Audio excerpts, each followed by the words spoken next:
नमस्कार विद्यार्थी मित्रांनो, स्वागत आहे तुमचं SK MPSC अकॅडमी या आपल्या यूट्यूब चॅनलमध्ये। आज दिनांक 11 जुलै 2024 वार आहे गुरुवार। तुमच्यासाठी घेऊन आलो आहे संपूर्ण वृत्तपत्र विश्लेषण, ज्यामध्ये या ठिकाणी आपण Loksatta newspaper, the Indian express, the Hindu या न्यूजपेपरमध्ये ज्या काही न्यूज स्पर्धा परीक्षे दृष्टिकोनातून आपल्यासाठी महत्त्वाचे असतात त्यांना या ठिकाणी आपण डिस्कस करत असतो। जी काही आजची डिस्कशन आहे यामध्ये या ठिकाणी आपण भूकंप, नाडुकल, whip, order of Saint Andrew, apostle, गैरकर महसूल, Indian workforce, systematically significant digital enterprises या संदर्भात ज्या काही न्यूज आहेत त्यांना या ठिकाणी आपण MCQ क्वेश्चनच्या माध्यमातून डिस्कस करणार आहोत। चला तर जी काही आजची आपली डिस्कशन आहे त्याला या ठिकाणी आता आपण सुरुवात करूया। मित्रांनो, या ठिकाणी आजची जी काही आपली पहिली न्यूज आहे ती भूकंपा संदर्भात आहे, अर्थक्विक संदर्भात आहे। सरळ या ठिकाणी जी काही न्यूज आहे ती न्यूज पाहूया। हिंगोली, नांदेड, परभणी, जालना जिल्ह्यात भूकंपाचे धक्के अशा प्रकारची न्यूज लोकसत्ता पेज क्रमांक 1 वर तुम्हाला दिसून जाईल। अलीकडील काळामध्ये बऱ्याचशा वेळा तुम्ही भूकंपा संदर्भात न्यूज ऐकलेल्या असतील। या ठिकाणी न्यूज ॲज इट इज जरी आपल्यासाठी महत्त्वाची नसली तरी या ठिकाणी भूगोलचा घटक असलेला भूकंप हा जो पॉईंट आहे त्या संदर्भात ज्या काही प्रश्न आहेत ते या ठिकाणी आपण पाहणार आहोत। सरळ जो काही प्रश्न आहे तो प्रश्न पाहूया। पृथ्वीच्या आत जेथे भूकंपाचा उगम होतो त्यास काय म्हणतात, अशा प्रकारचा मित्रांनो या ठिकाणी आपला प्रश्न आहे। जी काही आपली अर्थ आहे, आपल्या अर्थमध्ये ज्या ठिकाणी भूकंपाचा उगम होतो त्याला या ठिकाणी फोकस पॉइंट किंवा हायपोसेंटर असे म्हणतात। म्हणजे प्रश्न क्रमांक 1 चे योग्य उत्तर राहील पर्याय बी। पाहूया प्रश्न क्रमांक 2। जगातील सर्वाधिक भूकंप प्रवण प्रदेश रिंग ऑफ फायर म्हणून ओळखला जातो तो कोठे आहे, अशा प्रकारचा मित्रांनो या ठिकाणी आपला प्रश्न आहे। तर जगातील सर्वाधिक भूकंप प्रवण प्रदेश म्हणजे ज्या ठिकाणी सर्वाधिक भूकंप येतात असा जो प्रदेश आहे ज्याला की या ठिकाणी रिंग ऑफ फायर या नावाने ओळखला जातो तो मित्रांनो या ठिकाणी प्रशांत महासागर म्हणजे पॅसिफिक महासागरामध्ये असलेला आपल्याला दिसतो। प्रश्न क्रमांक 2 योग्य उत्तर राहील पर्याय डी। पुढे या ठिकाणी आपण इन डिटेल मध्ये भूकंप आणि त्या संदर्भात जे काही महत्त्वाचे फॅक्ट्स आहेत ते या ठिकाणी आपण समजून घेणार आहोत। सर्वप्रथम आपण भूकंप कशाला म्हणतो। जी काही पृथ्वी आहे, आपल्या पृथ्वीचा जो काही पृष्ठभाग आहे या पृष्ठभागावर जी काही हालचाल होते याला या ठिकाणी आपण भूकंप असे म्हणतो। पृथ्वीच्या आतल्या भागामध्ये ज्या ठिकाणी भूकंपाचा उगम स्थान आहे त्याला या ठिकाणी आपण मित्रांनो फोकस किंवा हायपोसेंटर असं म्हणतो। त्यानंतर भूकेंद्र हे असे स्थान आहे ज्या ठिकाणी भूकंपाचा उगम होतो पृथ्वीच्या आतल्या भागात आणि त्यानंतर सर्वात वरचा जो काही भाग असतो त्याला या ठिकाणी आपण भूकेंद्र असे म्हणतो। जी काही भूकंपाची तीव्रता आहे त्याचं मापन मित्रांनो या ठिकाणी आपण रिक्टर स्केलवर करतो आणि ज्याच्या माध्यमातून भूकंपाची तीव्रता ही किती रिक्टर स्केल आहे हे या ठिकाणी आपण वर्तवत असतो। भूकंप मापक हे भूकंप लहरी मोजण्याचे महत्त्वपूर्ण साधन आहे। मर्करी स्केल ज्याला की या ठिकाणी आपण भूकंपाचा जो काही परिणाम किती आहे आणि त्याची जी काही तीव्रता आहे ती किती प्रमाणात आहे हे पाहण्यासाठी आपण या ठिकाणी मर्करी स्केलचा वापर करत असतो। रिंग ऑफ फायर जे की या ठिकाणी आपण क्वेश्चन मध्ये डिस्कस केला आहे। रिंग ऑफ फायर ही पॅसिफिक महासागरामध्ये असणारा असा भाग आहे की ज्या ठिकाणी सर्वाधिक भूकंप येताना आपल्याला दिसतात आणि जगातील सर्वाधिक भूकंप प्रवण प्रदेश आहे हे तुम्हाला या ठिकाणी माहिती असणं आवश्यक आहे। प्रामुख्याने जी काही भूकंपाची कारणे आहेत त्यामध्ये सर्वाधिक महत्त्वाचे जे काही कारण आहे ते आहे टेक्टोनिक प्लेटची हालचाल। जो काही आपला पृथ्वीचा पृष्ठभाग आहे मित्रांनो तो पृष्ठभाग विविध साऱ्या अशा प्लेट्सने बनलेला आहे। या प्लेनमध्ये जी काही हालचाल होते, मूवमेंट होते, यामुळे या ठिकाणी भूकंप निर्माण होतात। हे मुख्य कारण या ठिकाणी भूकंपाचे असले दिसते आणि त्याचबरोबर ज्वालामुखीमुळेही भूकंप होऊ शकतात। त्याचबरोबर जेव्हा भूकंप हा विषय आपण डिस्कस करत असतो तेव्हा फॉल्ट हा एक शब्द आपल्या समोर येतो।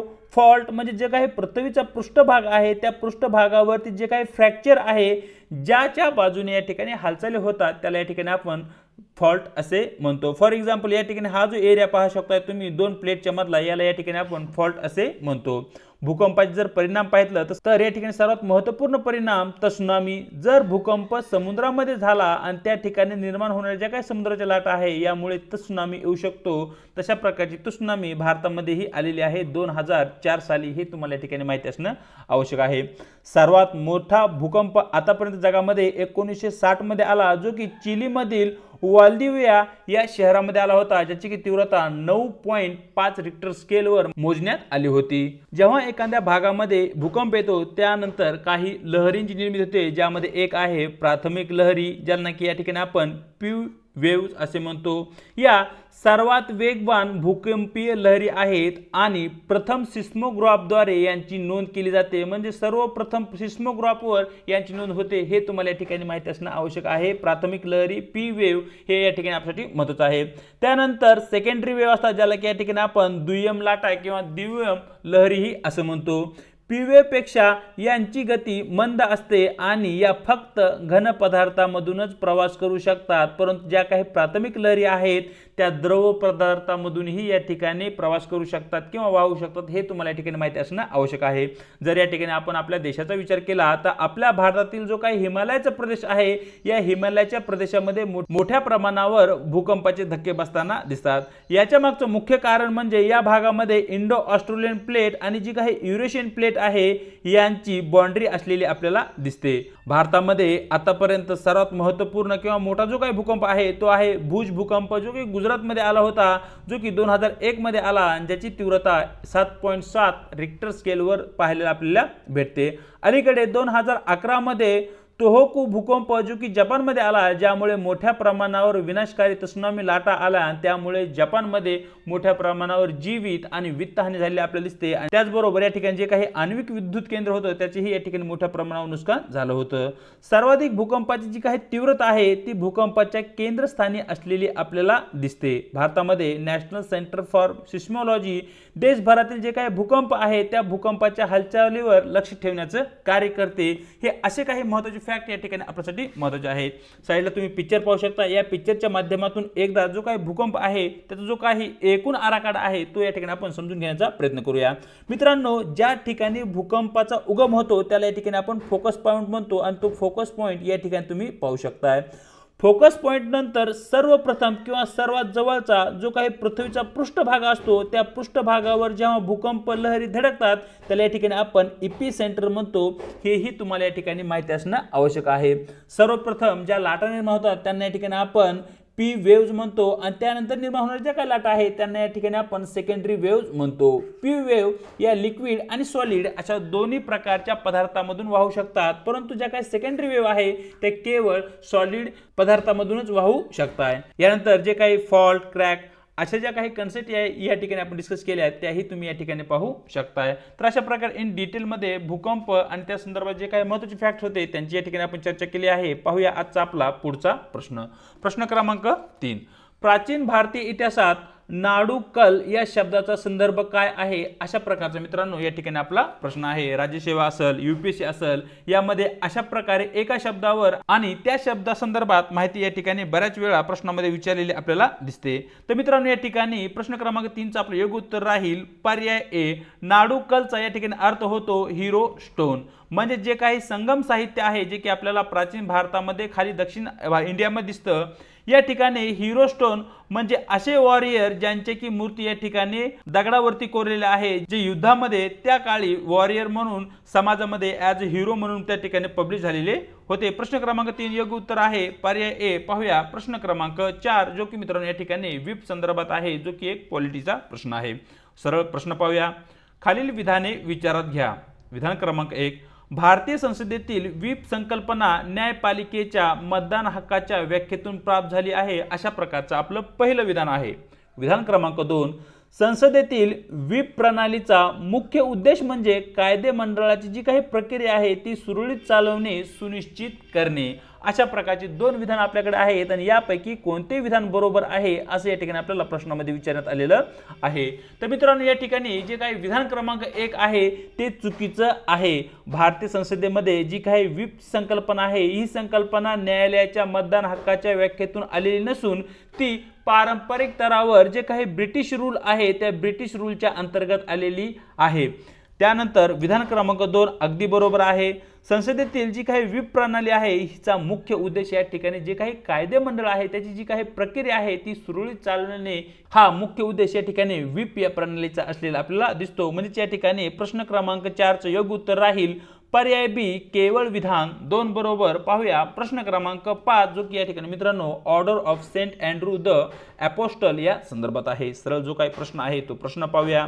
Order of the Saint Andrew the Apostle रशियाचा सर्वोच्च नागरी सन्मान रशियन इतिहासात महत्त्वपूर्ण आहे, कारण मित्रांनो या ठिकाणी जो काही रशियाचा सर्वोच्च नागरी सन्मान आहे ज्याचं नाव आहे order of Saint Andrew the apostle हा अलीकडेच भारताचे पंतप्रधान नरेंद्र मोदी यांना देण्यात आलेला आहे। याचं जर महत्त्व या ठिकाणी आपण पाहिलं तर रशियामधील सर्वात जुने आणि सर्वोच्च क्रम असणारा तो पुरस्कार आहे जो की या ठिकाणी भारताच्या पंतप्रधानांना देण्यात आलेला आहे। सध्या भारताचे पंतप्रधान हे रशियाच्या दौऱ्यावर गेलेले होते। प्रश्न क्रमांक 5 योग्य उत्तर राहील पर्याय बी। पाहूया प्रश्न क्रमांक 6 जो की मित्रांनो या ठिकाणी अर्थशास्त्राचा प्रश्न आहे जो की या ठिकाणी आपण गैरकर महसूल संदर्भात आहे। सरळ प्रश्न पाहूया। खालील गोष्टींचा विचार करा। 1 दंड, 2 सार्वजनिक क्षेत्रातील उपक्रमांकडून लाभांश, 3 परवाना शुल्क, 4 वस्तू आणि सेवा कर। प्रश्न असा आहे वरीलपैकी किती गैरकर महसूल म्हणून गणले जातात अशा प्रकारचा मित्रांनो या ठिकाणी आपला प्रश्न आहे। तर मित्रांनो या ठिकाणी जो काही प्रश्न क्रमांक 6 आहे याचे योग्य उत्तर या ठिकाणी पर्याय सी राहील। केवळ 3च घटक या ठिकाणी वरीलपैकी गैर महसूल म्हणून त्यांची गणना केली जाते, ज्यामध्ये जो काही दंड आहे त्याचा एक समावेश होतो, त्याचबरोबर सार्वजनिक क्षेत्रातील उपक्रमाकडून भेटलेला जो काही डिव्हिडंड आहे लाभांश आहे त्याचाही समावेश या ठिकाणी केला जातो आणि या ठिकाणी जो काही परवाना शुल्क आहे त्याचाही या ठिकाणी समावेश केला जातो, परंतु या ठिकाणी जीएसटीचा समावेश केला जात नाही। गैरकर महसूल म्हणजे असा कर जो की या ठिकाणी टॅक्स शिवाय भेटलेला आहे आणि सरकारला दंड लावल्याने सार्वजनिक उपक्रमाचा लाभांश रूपाने आणि परवाना शुल्काच्या रूपाने जो काही कर भेटतो, जी काही महसूल भेटतो तो या ठिकाणी गैरकर महसूल प्रकारामध्ये येतो। प्रश्न क्रमांक 6 योग्य उत्तर राहील पर्याय सी। पाहूया प्रश्न क्रमांक 7 आणि प्रश्न क्रमांक 8 जे की या ठिकाणी खास करून यूपीसी आणि एमपीसीच्या विद्यार्थ्यांसाठी आपण फ्रेम केलेले आहेत। सरळ प्रश्न पाहूया। Consider the following statement. Statement 1 About half of India's workforce is involved in agriculture. Statement 2 India has a deficit in service trade but surplus in goods trade. तर या ठिकाणी वरीलपैकी कोणते विधान बरोबर आहे असे या ठिकाणी आपल्याला प्रश्नामध्ये विचारण्यात आलेला आहे। विधान क्रमांक 1 मित्रांनो या ठिकाणी अगदी बरोबर आहे। कोणतीही अर्थव्यवस्था असू द्या त्या अर्थव्यवस्थेचे प्रामुख्याने 3 क्षेत्र आपल्याला पाहायला भेटतात, ज्यामध्ये एक आहे कृषी क्षेत्र, त्यानंतर नंबर 2 आपण या ठिकाणी पाहू शकतो मॅन्युफॅक्चरिंग सेक्टर आणि नंबर 3 या ठिकाणी आपण पाहू शकतो सेवा क्षेत्र। भारतामधील 50 पेक्षा अधिक जनसंख्या ही कृषी या क्षेत्राशी त्यांच्या उपजीविकेसाठी अवलंबून आहे, म्हणजे या ठिकाणी विधान क्रमांक 1 आहे आणि विधान क्रमांक 2 मित्रांनो या ठिकाणी चुकीचं आहे। भारताचा जो काही व्यापार होतो त्या व्यापारामध्ये सर्वात जास्त भारताला फायदा हा सेवा क्षेत्रापासून होतो, परंतु जे काही वस्तू आहे त्या वस्तूपासून भारताची असणारी आयात ही भारताच्या निर्यातीपेक्षा कमी आहे, म्हणजे या ठिकाणी विधान क्रमांक 2 हे चुकीचं असल्या कारणाने आपले योग्य उत्तर राहील पर्याय A. Only one statement is correct और only first statement is correct. पाहूया आजचा आपला शेवटचा प्रश्न जो की मित्रांनो या ठिकाणी सिस्टमॅटिकली सिग्निफिकंट डिजिटल एंटरप्राइजेस संदर्भात आहे। सरळ जो काही प्रश्न आहे तो प्रश्न पाहूया। The purpose of designating some companies as a systematically significant digital enterprises is to. तर या ठिकाणी मित्रांनो या प्रश्नाचं आपलं योग्य उत्तर राहील पर्याय C. Regulate dominant digital platform and prevent anti competitive practices. तर अशा प्रकारे मित्रांनो दिनांक 11 जुलैचे जे काही आपलं वृत्तपत्र डिस्कशन आहे ते या ठिकाणी आपण पूर्ण केलं आहे। व्हिडिओ जर आवडला तर व्हिडिओला लाईक करा, आपल्या मित्रांसोबत शेअर करा आणि आपल्या लेक्चर सिरीज विषयी तुम्हाला काय वाटतं हे कमेंट बॉक्समध्ये अवश्य कळवा। चॅनलवरती जर नवीन असाल तर अवश्य चॅनलला सबस्क्राईब करा आणि त्याचबरोबर आपल्या व्हिडिओच्या डिस्क्रिप्शन बॉक्समध्ये देण्यात आलेली आपल्या टेलिग्राम चॅनलची जी काही लिंक आहे त्या ठिकाणी तुम्हाला आपले टेलिग्राम चॅनल सुद्धा जॉईन करायचे आहे, ज्याच्या माध्यमातून आपल्या प्रत्येक व्हिडिओच्या लिंक्स आणि त्याचबरोबर स्पर्धा परीक्षा संदर्भात महत्त्वपूर्ण ज्या काही अपडेट आहेत त्या तुम्हाला या ठिकाणी भेटून जातील। आणि विशेष बाब म्हणजे येणाऱ्या काळामध्ये जी काही आपली डिस्कशन आहे त्याची ही PDF फाईल या ठिकाणी तुम्हाला अवेलेबल होऊन जाईल। आज इथेच थांबत आहोत, भेटूया एका नवीन व्हिडिओ सोबत।